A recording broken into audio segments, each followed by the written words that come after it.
Hello बच्चों, hope you all are good. आज हम वर्कशीट नंबर 16 करेंगे जो कि आपकी साइंस की है 9th क्लास के लिए। अच्छा, तो हम जैसे कि पहले भी पढ़ चुके हैं, ये चैप्टर नंबर 3 का ही कंटिन्यूशन है और इसमें परमाणु एवं अणु, परमाणुकता और आणविक द्रव्यमान के बारे में बता रखा है। चलिए अब स्टार्ट कर लेते हैं वर्कशीट। जिज्ञासा दीदी, ज्ञान क्या कहता है? जिज्ञासा दीदी, परमाणुकता क्या होती है? परमाणुकता क्या होती है? तो ज्ञान, जिज्ञासा दीदी क्या बताती हैं? ज्ञान, हम जानते हैं कि एक ही प्रकार के परमाणु आपस में रासायनिक अभिक्रिया कर तत्वों के अणुओं का निर्माण करते हैं।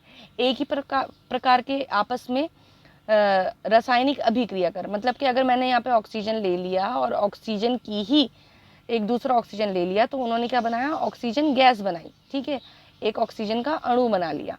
तो परमाणु आपस में रासायनिक अभिक्रिया कर तत्वों के अणुओं का, ये तत्व है, ऑक्सीजन तत्व है, तत्वों के अणुओं का निर्माण करते हैं।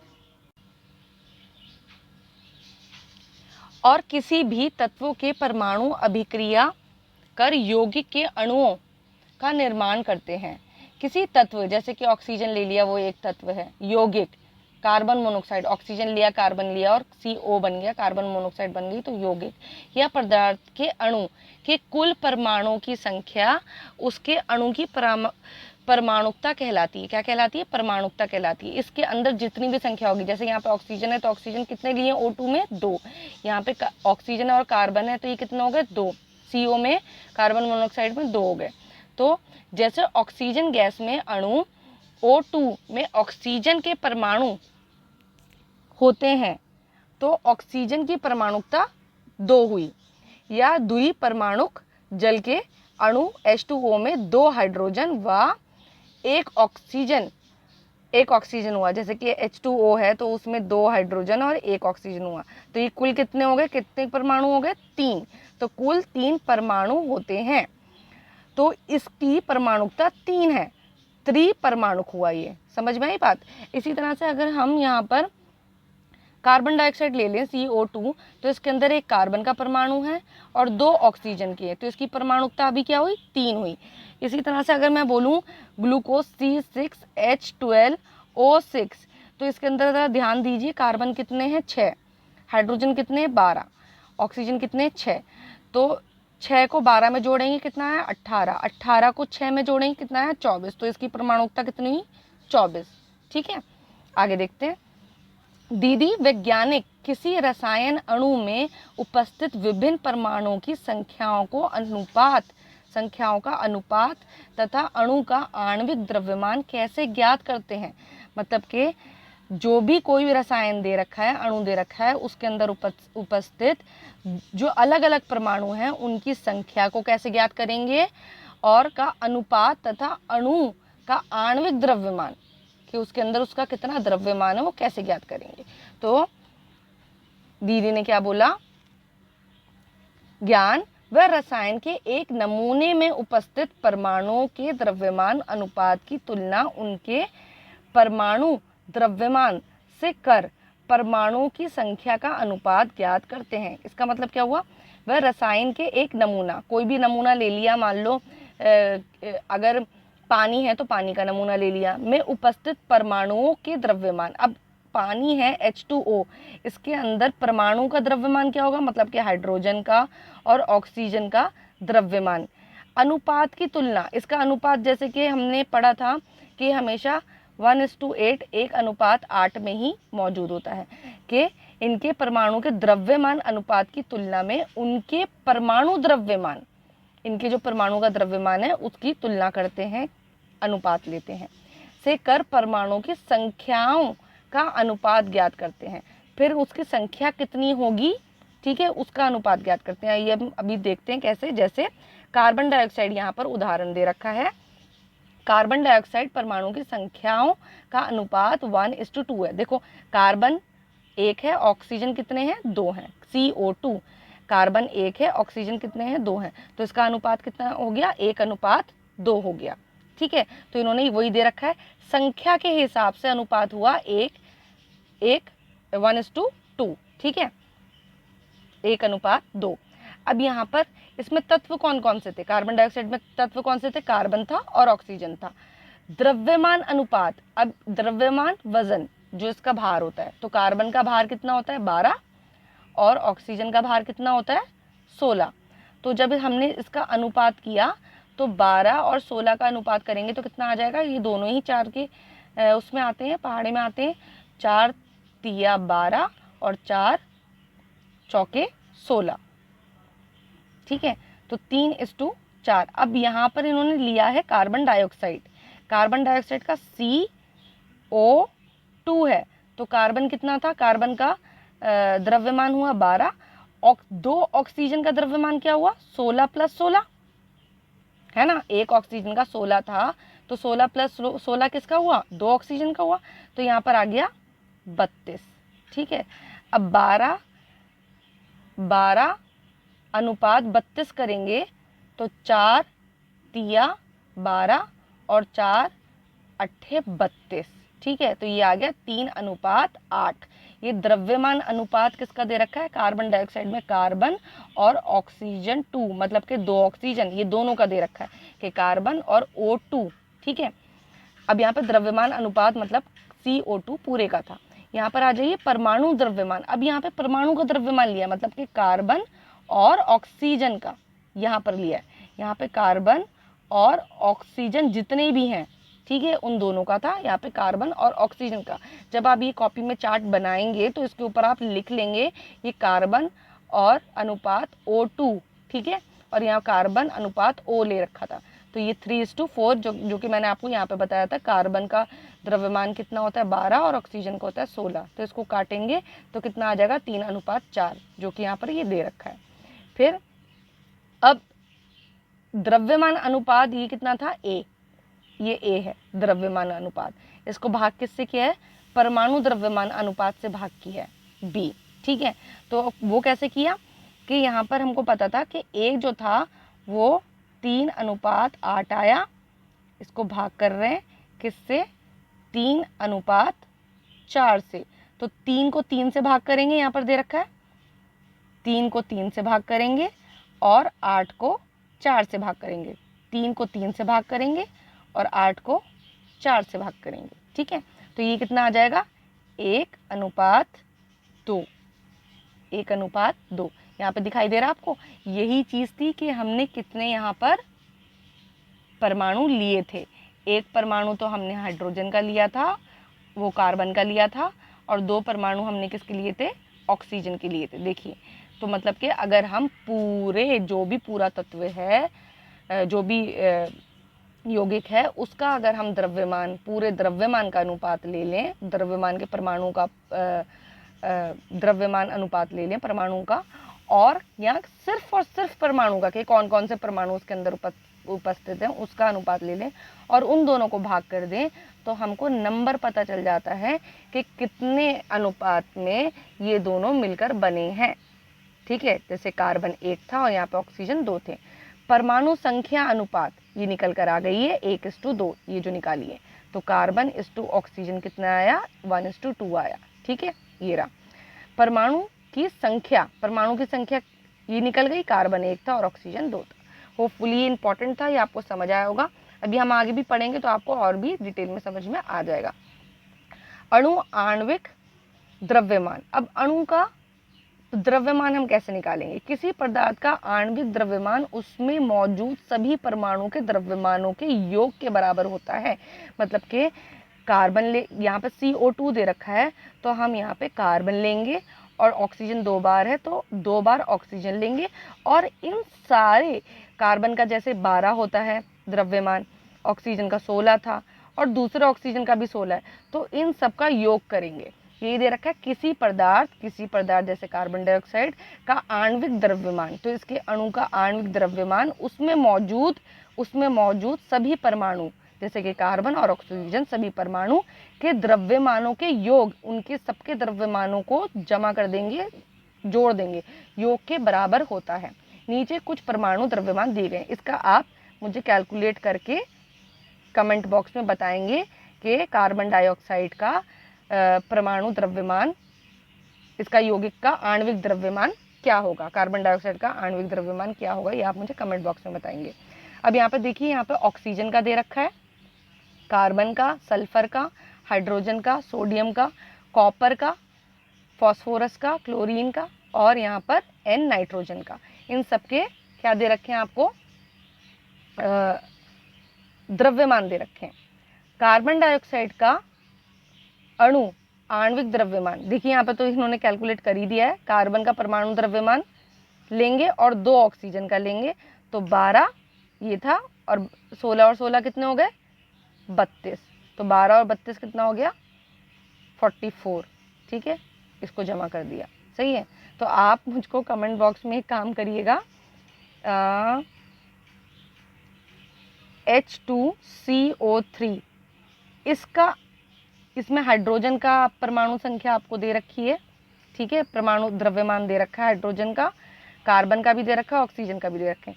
इसका मुझे आप कमेंट बॉक्स में बताएंगे कि इसका आणविक द्रव्यमान क्या होगा। ठीक है, जल, यहाँ पे जल दे रखा है H2O का आणविक द्रव्यमान। अब यहाँ पे क्योंकि हाइड्रोजन कितने 2, तो 2 से गुणा कर दिया हाइड्रोजन को, तो 2 गुणा हाइड्रोजन का द्रव्यमान और प्लस 1 किसका दे रखा है ऑक्सीजन का द्रव्यमान। तो कितना हो जाएगा, 2 को 1 से गुणा करेंगे क्योंकि 1 क्या था हाइड्रोजन का द्रव्यमान था, प्लस 1 ऑक्सीजन था और 1 ऑक्सीजन का द्रव्यमान क्या है 16। तो ये कितना हो जाएगा 2 + 16 जो कि हुआ 18 U। हमने पहले भी इस पिछली वर्कशीट में पढ़ा था, हम द्रव्यमान U में मापते हैं।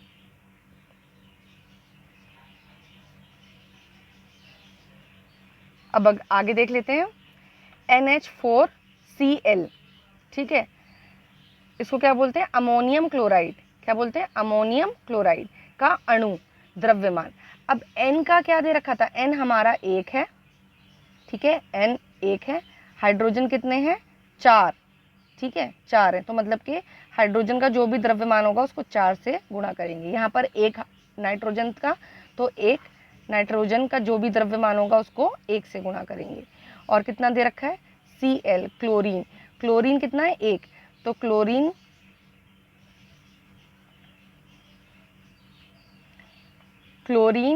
1 है, तो 1 को किससे गुणा करेंगे क्लोरीन के द्रव्यमान से। यही चीज़ आपको यहाँ पर इन्होंने दिखा रखी है कि 1 को गुणा करा 14 से, 4 को गुणा करा 1 से क्योंकि हाइड्रोजन का द्रव्यमान 1 होता है और क्लोरीन का द्रव्यमान 35.5 होता है, तो उसको 1 से गुणा करा। तो ये कितना हो गया 14 + 4 + 35.5 जो कि कुल कितना आया 53.5। तो अमोनियम क्लोराइड का द्रव्यमान कितना हो जाएगा 53.5 U हो जाएगा। सोडियम क्लोराइड का निकालना है, बड़ा आसान है। सोडियम क्लोराइड का भी एक ही यहाँ पर क्या दे रखा है परमाणु 1 दे रखा है, तो 1 को गुणा करेंगे सोडियम के उससे परमाणु द्रव्यमान से। सोडियम का परमाणु द्रव्यमान कितना है 23, यहाँ पर देखिए दे रखा है 23, तो यहाँ पर इन्होंने इसलिए यहाँ पर 23 लिखा है, 1 को गुणा करा × 23। और यहाँ पर किसका दे रखा है क्लोरीन का दे रखा है, क्लोरीन का कितना है 35.5 ये दे रखा है। तो एक तरह से 23 को जमा करेंगे 35.5 में, तो ये कितना आ जाएगा 58.5। कैसे करा है 35.5 यहाँ लिखा और 23 के बाद पॉइंट मानते हैं हम, तो 23 यहाँ लिखा 0.0, तो 5 पॉइंट यहाँ पर 8 और यहाँ पर 5, तो 58.5 U। ठीक है, अब क्वेश्चन आंसर देख लेते हैं ज़रा इसके। परमाणुकता किसे कहते हैं, इन रसायनों की परमाणुकता बताइए। बहुत आसान है, यहाँ पे कॉपर 1 है, सल्फर 1 है और ऑक्सीजन कितने हैं 4 हैं, तो परमाणुकता कितनी हो जाएगी 1 2, 2 को 4 में जमा किया, परमाणुकता हो जाएगी 6। तो कॉपर सल्फेट की परमाणुकता कितनी हो गई 6। यहाँ पे HCl दे रखा है, HCl की परमाणुकता कितनी हो गई 1 हाइड्रोजन और 1 Cl, तो परमाणुकता 1 है दोनों, तो परमाणुकता हो गई 2।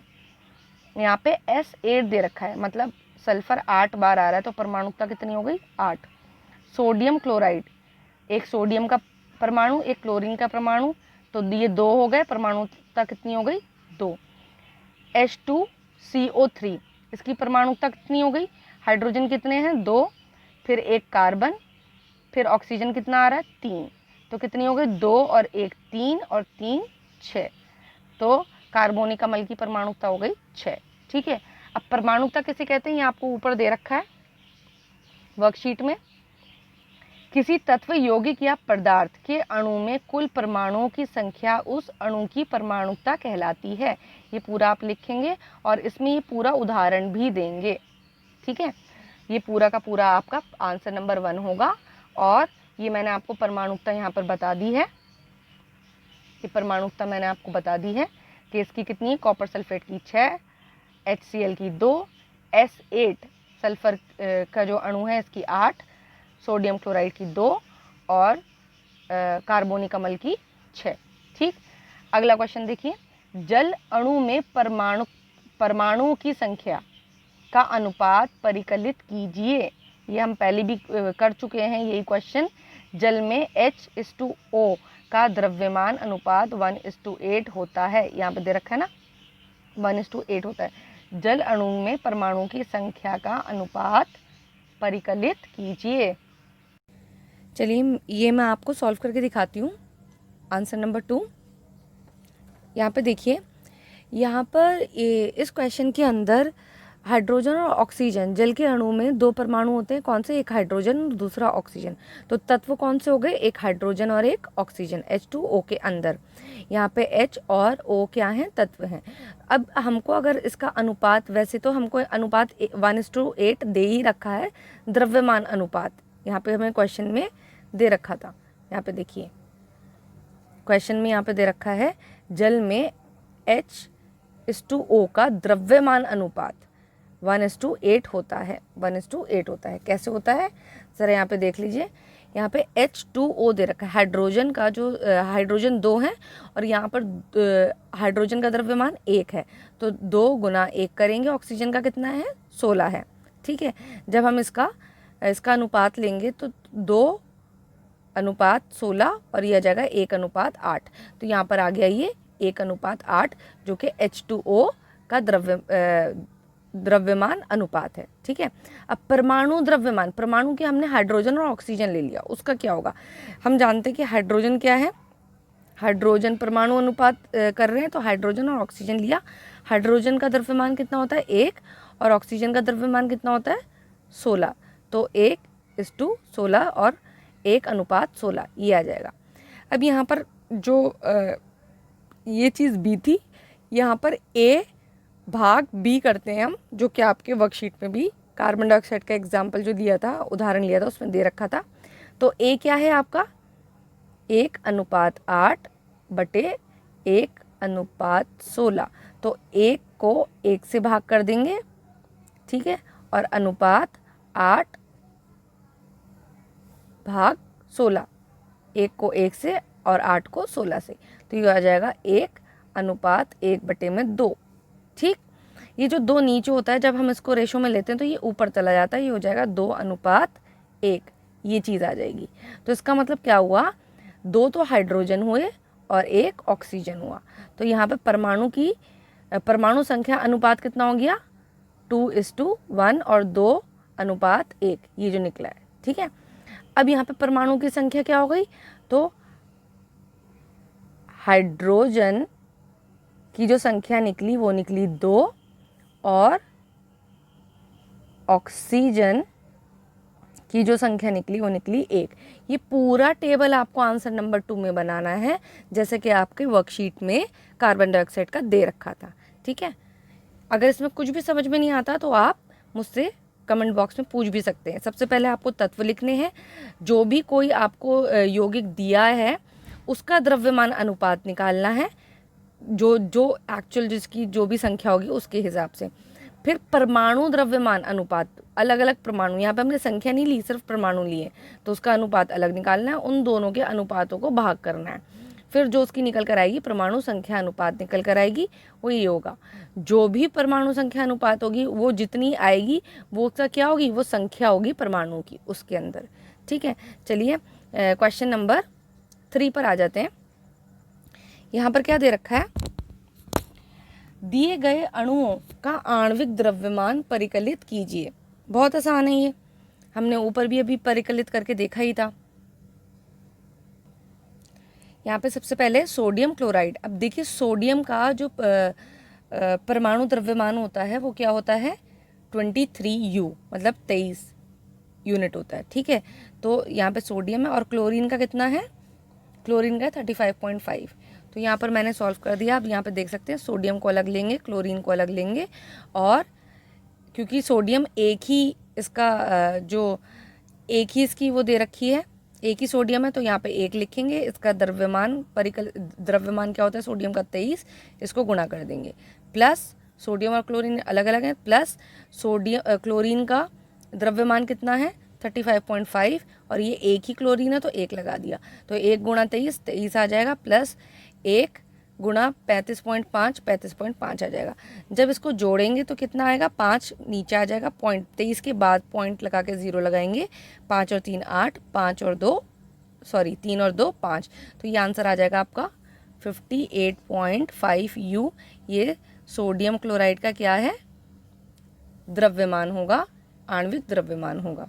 ठीक है, अब यहाँ पर कॉपर सल्फेट का अगला आपको यहाँ पर कॉपर सल्फेट दे रखा है। कॉपर सल्फेट का देखिएगा, एक कॉपर का यहाँ पर तत्व दे रखा है, एक कॉपर का वो दे रखा है परमाणु, एक सल्फर का परमाणु है और 4 ऑक्सीजन के। तो एक कॉपर का परमाणु लिया, एक यहाँ लिखा, उसको गुणा किया किससे, कॉपर के द्रव्यमान से, जो कि 63.5 था। 63.5 यहाँ पे देखिए कॉपर का 63.5 है।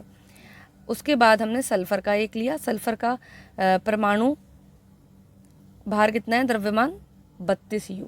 ठीक है, 32U दे रखा है, यहाँ लिख दिया। और ऑक्सीजन कितने थे, 4 ऑक्सीजन यहाँ पे लिखे, 4 गुणा 16। ठीक है, ऑक्सीजन का कितना होता है 16, तो 1 गुणा 63.5 यहाँ लिखा, तो 63.5 आ गया, 1 गुणा 32 तो 32 आ गया, और 4 गुणा 16 कितना आया 64। ठीक है, जब हम इसको प्लस करेंगे तो कितना आ जाएगा 64, इन सबको प्लस करेंगे 5 यहीं पर आ जाएगा, पॉइंट यहाँ उतरेगा, 4 और 2 6 और 3 9, यहाँ पर 6 और 6 12, 12 और 3 15, तो 159.5U ये क्या आ जाएगा, कॉपर सल्फेट का आणविक द्रव्यमान।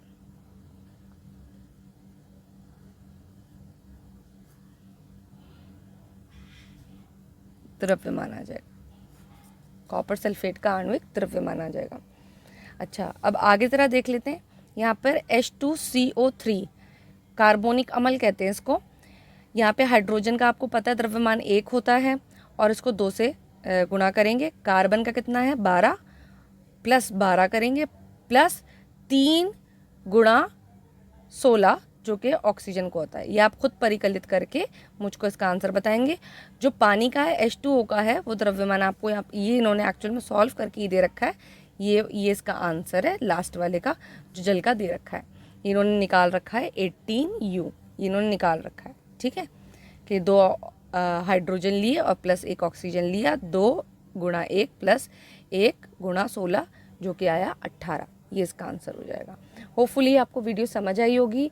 इसमें कोई भी प्रॉब्लम होती है तो आप मुझसे कमेंट बॉक्स में पूछ सकते हैं। और ये बहुत इम्पॉर्टेंट वर्कशीट थी, इसको आप एक बार दोबारा रिवाइज़ कीजिएगा, और जितने भी इसमें उदाहरण दे रखे हैं वो उसकी प्रैक्टिस करके दोबारा देखिएगा। Hope you enjoyed the video. Thanks for watching.